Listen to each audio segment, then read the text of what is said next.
Debbie, honey, I got your beer. Thanks, Sonny. Just leave it by the door. And turn the fucking light off, man. But the original ending you had was that he goes to El Salvador and says, I ain't going to be no revolutionary, and somebody says, it's too late, you already are, something like that. And he's taken an atom bomb with him. Yeah, right. That was an yeah, well, there wasn't any way that couldn't be funny. Debbie, watch this.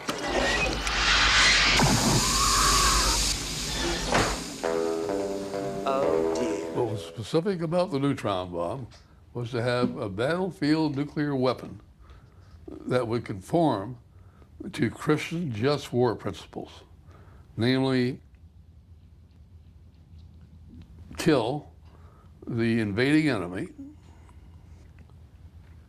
save the military forces of the defenders, who are good guys, and they're defending civilians, and at the same time spare the lives and the property of the civilians.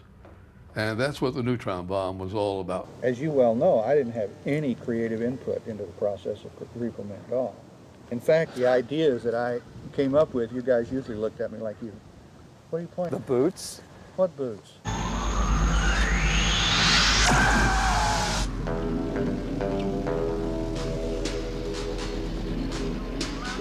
Oh, well, for crying out loud. That was not, that wasn't hardly, that didn't hardly count. If you're close enough in, then you become paralyzed. And you just essentially drop in your tracks with such a heavy dose of radiation. If you get a smaller dose of radiation, then you suffer what's called radiation sickness.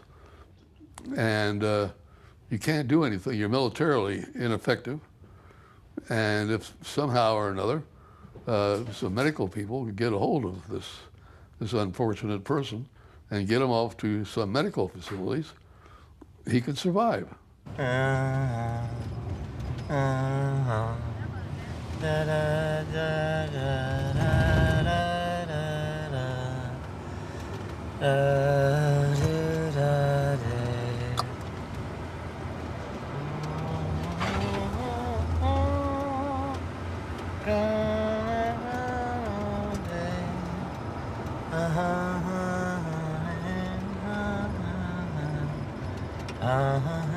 Do you feel that it would have been okay to initiate a nuclear war? All right, now, it's your job to ask questions, but I'm going to break this format. Would you have had any objections whatsoever to using the neutron bomb in the Persian Gulf War? And if so, why? Oh, I would oppose violence as a means of problem solving always. I would never advocate So violence. you're a natural-born pacifist. Well, I mean, I don't know if I'm entirely a pacifist, but I would never advocate violence as a means of solving problems. But you know, it's a cruel world, and forever and a day, going on back to Genghis Khan and Adil Khan and what have you, we've used violence to solve problems. And the United States has an impeccable record of using violence, even when it wasn't necessary to solve problems.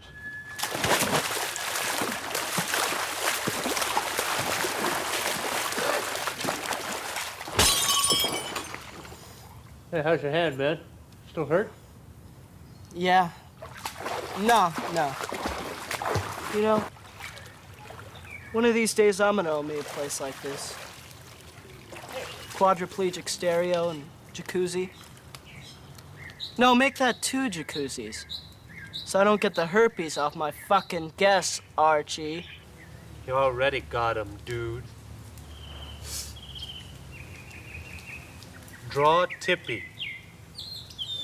You may win one of 5 $1,495 art scholarships, or any one of 50 $10 cash prizes. Don't point that thing at me. Be cool, dude. It isn't loaded. Boys! Boys, stop fucking around!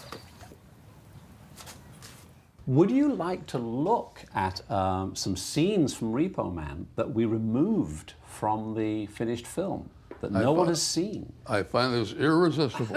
If we can figure out how to make your video cassette player work, I'll put these things. Oh, See what you think of them. see, I can't do it because I'm too old and mechanically too inept.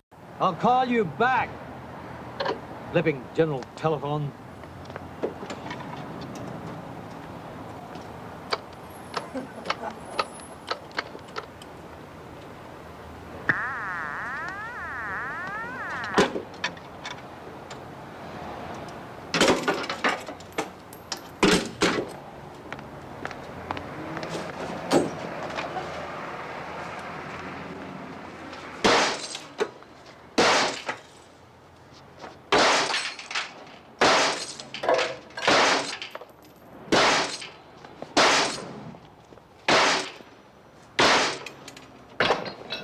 The same Harry Dean. Come on. So what did you make of that scene? Violent. And the original movie was just chock full of violence. Do you think there's too much violence in the film? No, absolutely not.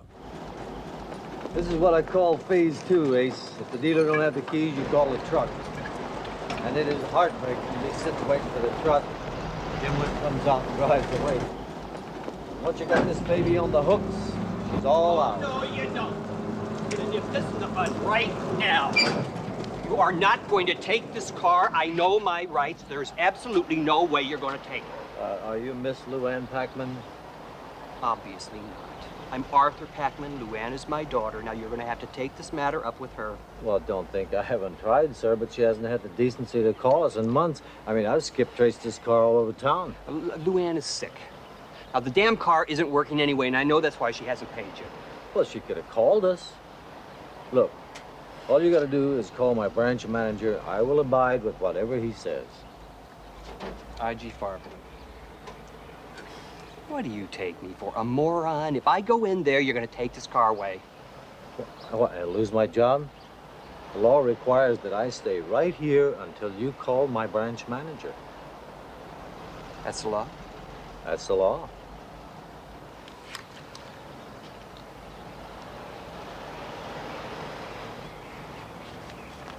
I'll be right back.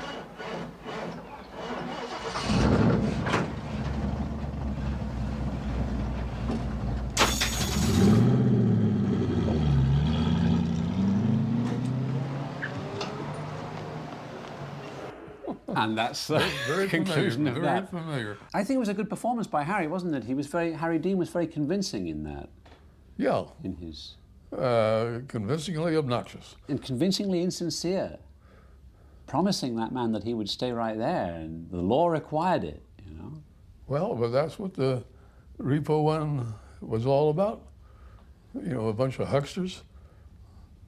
Just absolutely, you know, no morality or anything else like that. Business was business. They'll do anything to achieve their goal. Yeah. Do you remember where Otto sleeps at night? In the garage. This is the scene. Otto lives in his parents' garage. I don't know what they've done with his bedroom. You know, maybe he's got, you know, younger brothers in there. Doesn't make any difference. But he sleeps on the floor of the garage next to the car. So I'm watching. And this was the entire scene. He sat there listening to his personal stereo. We imagined that he was listening to a song called "Burning Down the House" by Talking Heads, which we could never afford the rights to. And he drinks a beer.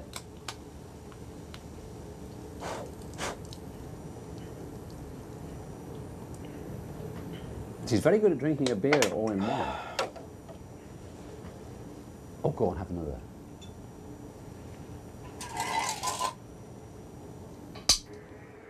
Incidentally, what's Emilio Estevez, if that is his name, Yes. up to these days? I don't know. I don't know. We tried to get him involved in this, but he was busy doing something else, or...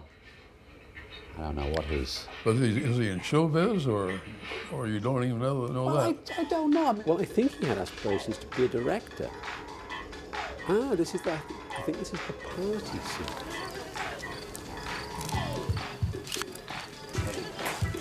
By the way, kid, sign this. What is this? Equity turnover, standard practice. Protects you in case we get sued. Don't read the damn thing, kid, just sign it.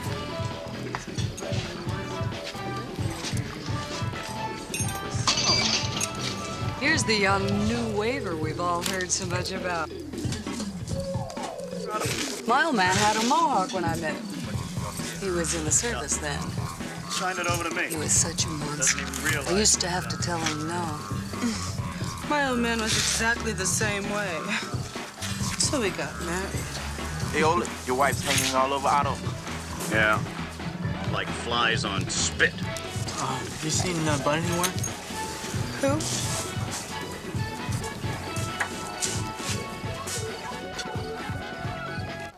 Another wonderful Christian opportunity. Reverend Larry's ranch-style evangelical... How their hero? Get the money yet? No, not yet. Ole didn't get it for me, though. Let's just sign the papers. What? What do you mean? Fine. What papers? To me, it was just some contract or something. Did you read it? I don't know. It was this standard practice contract. Melon farmer, Ole. Oh. Was that not a happening deal? Did it seem worthwhile, that scene? I can't answer that, Alex. Yeah, forgettable. It's forgettable, isn't it? Well, it is with me. Oh, this is interesting. This is the Otto returns to see his parents. Looking for money? Failed to register for patriotic chores. So, please call this toll-free number. Praise the Lord. For there is no redemption for the unredeemed. No escape for the fair-weather patriots. No salvation from the boiling, blistering fires of eternal damnation. Now these are the end times, because in those days there shall be perilous times. Men shall be lovers of their own selves rather than lovers of God. Haven't seen you in a while, son. No escape. Some men were just here looking for you, Otto. No salvation from the blistering fires of eternal damnation. What kind of men? For in those days Very nice young men. They wore sunglasses. and earthquakes in divers places. Money shall run out. Well, what did you tell him? Did you tell him I was sick? We told him the truth, son. Gave him your address at work. These prophecies are in your Bible, the same one that you have in your home. Now I want you to get up off of your sofa and put that beer down and go wherever it is in your house and pick up that book and turn with me and...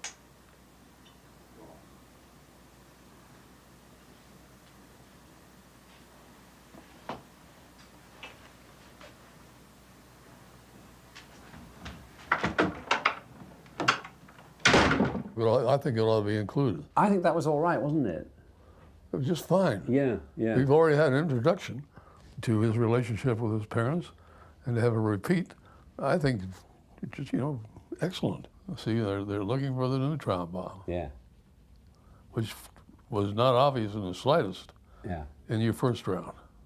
And he does interact with his parents because he turns the television off. You know, he does have Yeah. an effect on them, you know. Yeah. This is the sex scene. This is terrible. Well, you don't have to show it to me. No, it's just terrible because nothing happens in it. They just lie around like that. This is it. I thought I could be the director of great erotic films, but... That may not be your bag, Alex. I don't think so. I think it's not my fault. What's XX Finance? Government, who else? $20,000 is a lot of money for some funky car. It's not the car, Otto, it's what's inside.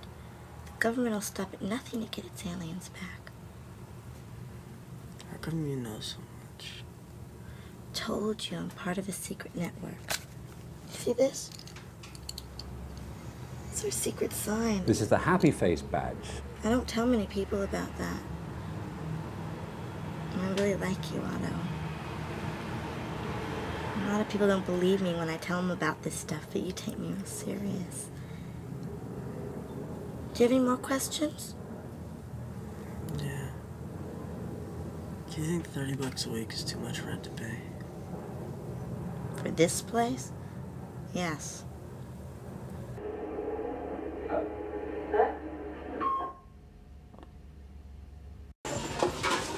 So how was it in the juvie, Duke? I was meant to come by and visit you, man.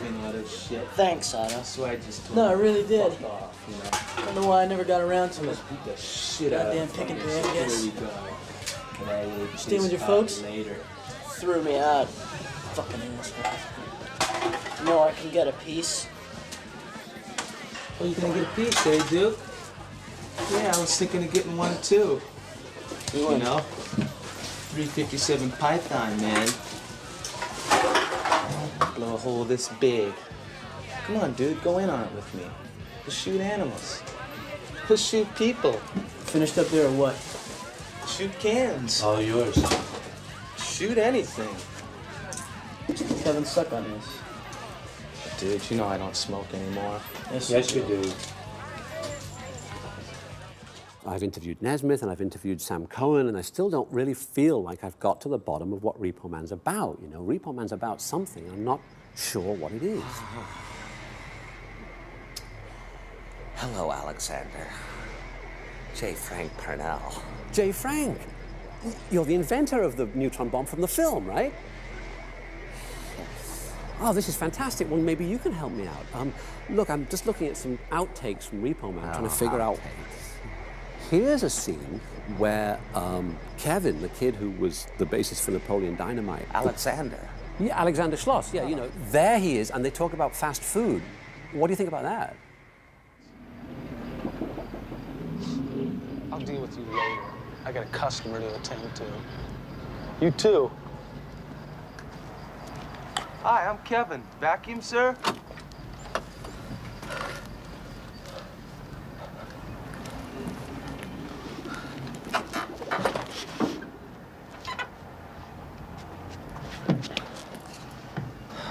Need a vacuum, sir?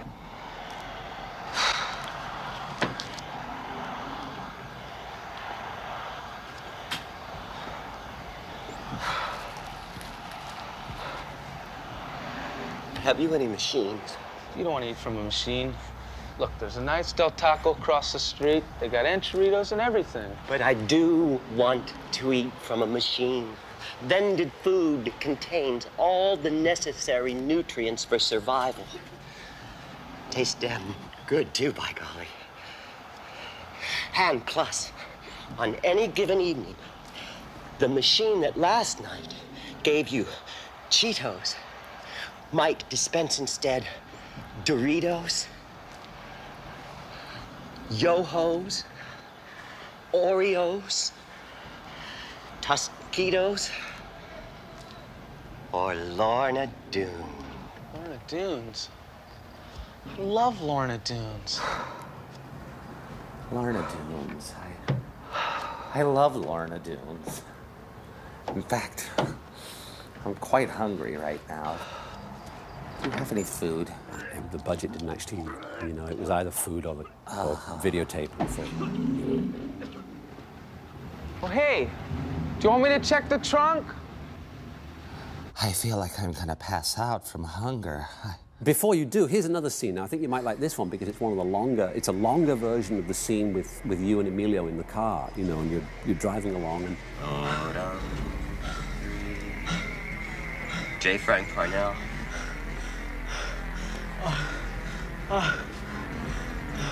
What line of work are you in? Rock and roller, eh? I used to be a musician myself, college days. Of course, it was folk songs and protest songs back then. We shall overcome. We shall overcome. You ever feel as if your mind had started to erode? No. Ever been to Utah? Uh-uh. I go to Utah every year.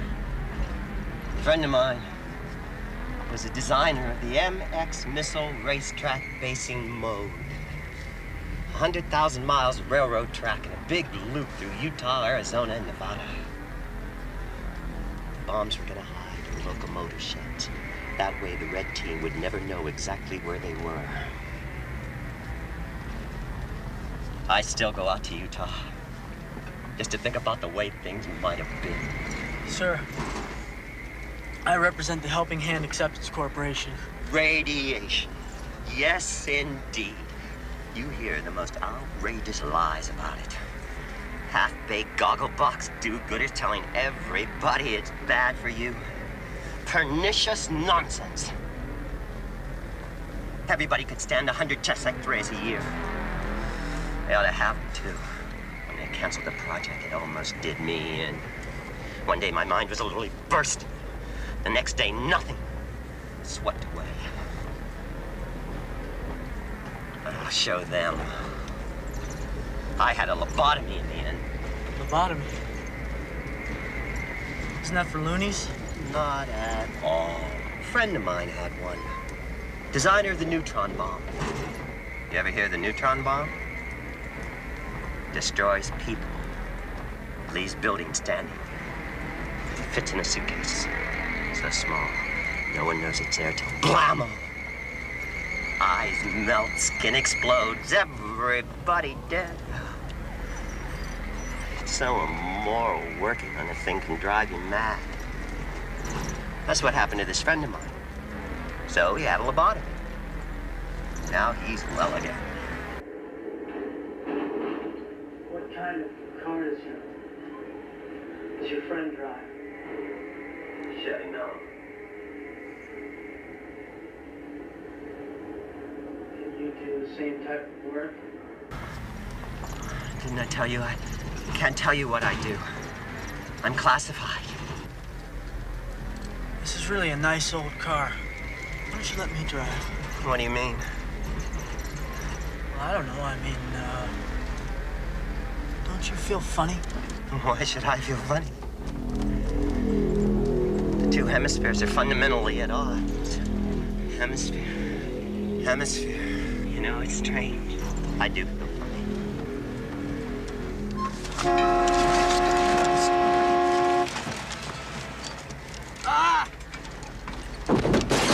In the 80s, I was worried about nuclear war and all that kind of thing, and I thought that was kind of where Repo Man was coming from, was a fear of nuclear war and a fear of weapons of mass destruction, like the neutron bomb, the fear of the apocalypse, the fear of nuclear devastation. There's no need to fear the apocalypse, Alex. It's inevitable. In fact, I happen to have a neutron bomb right here with me. You have a neutron bomb? Oh, yes. I carry it with me wherever I go. Would you like to see it? Yeah. In the suitcase? Oh, don't open it.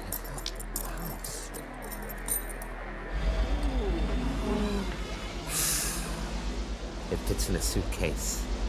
No one knows it's there until eyes melt, skin explodes, everybody dead. What's that button for? Oh, don't push that button. What, that one?